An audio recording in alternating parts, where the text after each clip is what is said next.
Welcome to the Thea Lee podcast.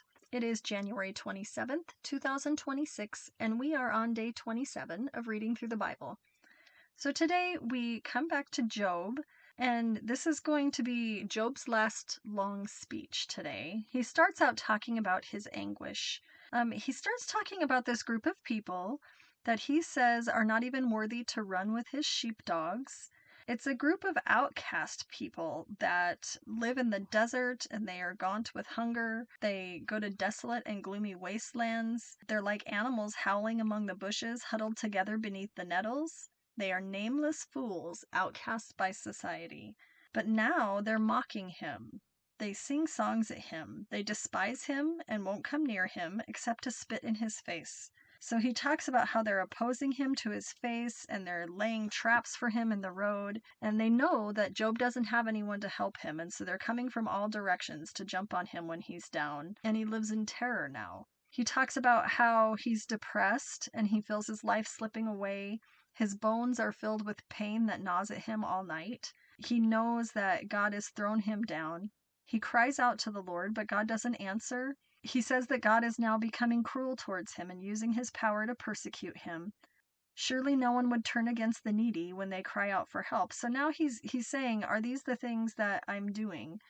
Did I weep for those in trouble? Was I not deeply grieved for the needy? He looked for good, but evil came instead. He waited for light, but darkness fell. Talks about how he's troubled and he walks in gloom, and he's considered a brother to the jackals and a companion to the owls. Then he gives his final protest of innocence. And he talks about how he had made a covenant with his eyes and he didn't look at young women in lust. He knows that God sees everything that he does. And he says he never lied or deceived anyone. He said, let God weigh me on the scales of justice, for he knows my integrity.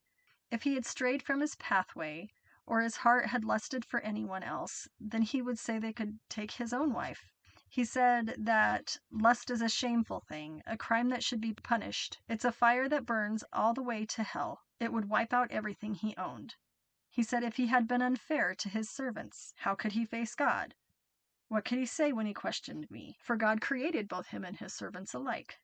He said, had I refused to help the poor or crushed the hopes of widows? And he knows that he hasn't, because he's always cared for the orphans and the widows and the homeless. He said if I had raised my hand against an orphan, then they could take my shoulder and wrench it out of place. That would be better than facing God's judgment. He said, did he put his trust in gold and money? Did he gloat about his wealth? He said, did he look at the sun and moon and worship them instead of God? If so, then he should be punished by the judges, for it would mean he had denied God of heaven. He said, have I ever rejoiced when disaster struck his enemies or become excited when harm came their way? No, he had never sinned by cursing anyone or asking for revenge. His servants had never said that they were hungry. He had never turned away a stranger. He said, have I tried to hide my sins like other people do, concealing his guilt? Had he feared the crowd or the contempt of the masses so that he kept quiet and stayed indoors? If only someone would listen to him. Look, I will sign my name to my defense. Let the Almighty answer me. Let my accuser write out the charges against me, and I would face the accusation proudly. I would wear it like a crown, for I would tell him exactly what I have done, and I would come before him like a prince. This has been interesting because this ordeal goes on for such a long time, and I think that it's not a surprise that the Lord has done this. He obviously put everything in the Bible on purpose. I think that this is just showing us how long Job's ordeal went on, how long this challenge and this testing happened to him, and the fact that he doesn't sin to God. He doesn't curse the Lord. He still stands strong. And I think that God is teaching us about his own character. Something struck me yesterday when Job was talking about how his life used to be and how it's so different now.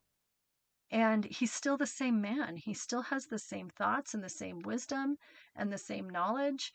But our world judges people based on their possessions and their knowledge and their health. So all of a sudden, he has lost everything because he doesn't look the same and because he doesn't own all the same things. But he's still the same person.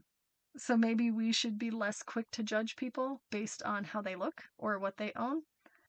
And then also, this is interesting because obviously God is not only teaching us, but he was teaching Job about the character of God.